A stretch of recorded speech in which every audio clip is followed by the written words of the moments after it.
Jesus was walking through Jericho. A man named Zacchaeus wanted to see him. He was a chief tax collector, wealthy, disliked, and small in stature. So he ran ahead. He climbed a sycamore tree to see Jesus passing by.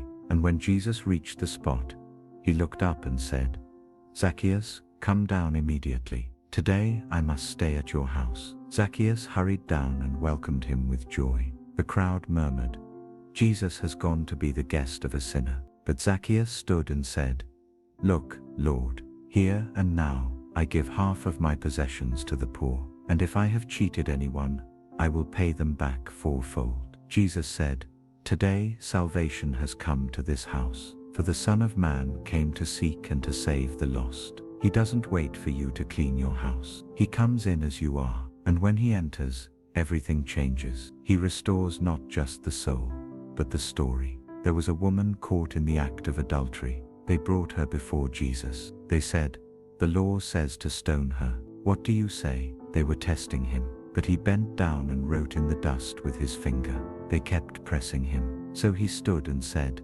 "Let the one who is without sin cast the first stone." Then he knelt again, and one by one, the stones dropped. From the oldest to the youngest, they walked away. Jesus looked at her and asked, "Woman, where are your accusers? Has no one condemned you?" "No one, Lord," she replied. And he said, "Then neither do I condemn you. Go and sin no more." He defends the guilty. He speaks against shame, and he restores dignity, not with approval, but with grace. He once told his disciples, "There is no greater love than this, to lay down one's life for one's friends." He said, "You are my friends if you do what I command. I no longer call you servants but friends," because everything he learned from the Father, he made known to them. He chose them, he appointed them, to bear fruit, fruit that remains. He has not called you out to be distant. He has called you close. You are not just redeemed, you are a friend of God. A man named Jairus fell at Jesus' feet. His daughter was dying. He begged Jesus, "Come and lay your hands on her so that she will live." Jesus went with him, but along the way news came. "Your daughter is dead," they said. "Why trouble the teacher any further?" Jesus turned and said to Jairus, "Do not be afraid, only believe." When they arrived, the house was filled with weeping. But Jesus said, "She is not dead, she is only sleeping." They laughed at him. So he sent everyone out, and he went in with the girl's parents and a few of his disciples. He took the girl by the hand and said, "Little girl, I say to you, arise." Immediately she stood up and walked, and they were amazed. He told them to give her something to eat. He knows how to raise the dead. He knows how to feed what comes alive, and he knows how to silence the voices of disbelief. One day, Jesus sat near the temple, watching people give their offerings. Many rich people gave large sums, but then a poor widow came. She put in 2 small copper coins, all she had. Jesus called his disciples and said, "This poor widow has put in more than all the others. They gave out of their wealth, but she, out of her poverty, gave everything, all she had to live on." He sees what others do not see. He values what others do not notice. He measures sacrifice, not amounts, and he honors the ones who give from the heart. Jesus told a story about a son who asked for his inheritance early and left home. He spent all he had. He lived wildly, and when he was broke, a famine came. He found himself feeding pigs, starving, hungry for what the pigs ate. He came to himself. He remembered his father's house, and he said, "I will return. I will say, Father, I have sinned. I am no longer worthy to be called your son. Make me like one of your hired servants." And so he came home. But while he was still a long way off, his father saw him, ran to him, threw his arms around him, kissed him, called for the best robe, put a ring on his hand, shoes on his feet. "Bring the fattened calf," he said, "for this son of mine was dead and is alive again. He was lost and is found." He doesn't wait for you to earn your way back. He runs toward the moment your heart turns home. He restores identity. He restores dignity, and he celebrates your return. Jesus told another story. There were 2 men, One built his house on the rock. The other built his house on the sand. The rain came, the floodwaters rose. The winds beat against both houses, but only one stood. The one built on the rock, and Jesus said, "Whoever hears these words of mine and does them, is like the one who builds on rock. But whoever hears and does not do them, is like the one who builds on sand. Storms come to both, but obedience gives you a foundation that cannot be shaken." His words are not just for comfort, they are for anchoring. He said, "Come to me, all you who are weary and burdened, and I will give you rest. Take my yoke upon you, and learn from me, for I am gentle and humble in heart, and you will find rest for your souls. For my yoke is easy, and my burden is light." He does not add to your exhaustion. He lifts it. He does not push you forward. He walks beside you. His rest is not temporary. It is not a pause. It is a promise. For every weary heart, for every tired soul, for every mind that cannot quiet itself, he says, "Come." One day he sat on a hillside and began to speak. "Blessed are the poor in spirit, for theirs is the kingdom of heaven. Blessed are those who mourn, for they shall be comforted. Blessed are the meek, for they shall inherit the earth. Blessed are those who hunger and thirst for righteousness, for they shall be filled." He was redefining blessing, not as having more, but as being near to him, the merciful, the pure in heart, the peacemakers, the persecuted. He called them blessed. He sees what others overlook. He values what others reject. He blesses what the world avoids. And he calls you blessed, not because of what you carry, but because of who you walk with. One day, Jesus stood up in the synagogue. They handed him the scroll of the prophet Isaiah. He unrolled it and found the place where it was written, "The Spirit of the Lord is upon me, because he has anointed me to proclaim good news to the poor. He has sent me to bind up the brokenhearted, to proclaim liberty to the captives, and recovery of sight to the blind, to set the oppressed free, to proclaim the year of the Lord's favor." And then he sat down, and he said, "Today, this scripture is fulfilled in your hearing." He was not just reading words, he was describing himself, his mission, his heart, to the broken, to the poor, to the bound, to the blind, to the weary. He comes still, to you, with healing, with freedom, with favor.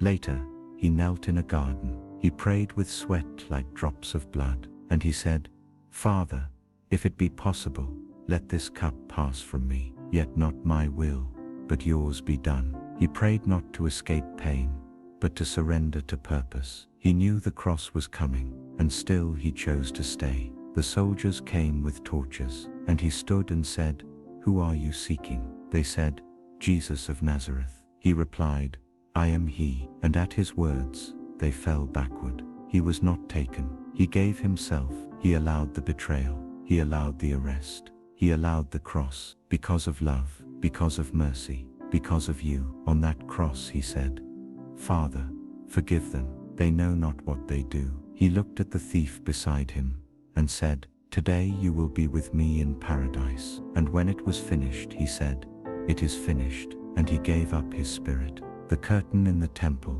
tore from top to bottom. The earth shook, and even the Roman soldier said, "Surely, this man was the Son of God." He died, but it was not the end. He rested in the grave, but only for a little while.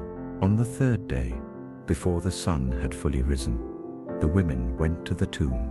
They carried spices and sorrow, but when they arrived, the stone had been rolled away. The body was gone. 2 angels appeared and asked, "Why do you look for the living among the dead? He is not here. He is risen." They ran back to tell the others. Their grief turned to wonder. Their sorrow turned to joy. And later, Jesus appeared to them. First to Mary, then to the 2 on the road to Emmaus, and then to the others behind locked doors. He came through the walls. He showed them his hands and his side, and he said, "Peace be with you." Not blame, not anger, peace. He breathed on them. He said, "Receive the Holy Spirit." He restored Peter. He gave them purpose. He gave them power.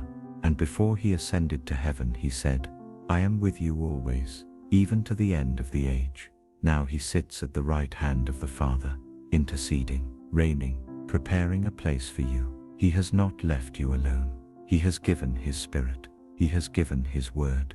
He has given his presence. And he still says, come, follow me, abide in me, remain in my love.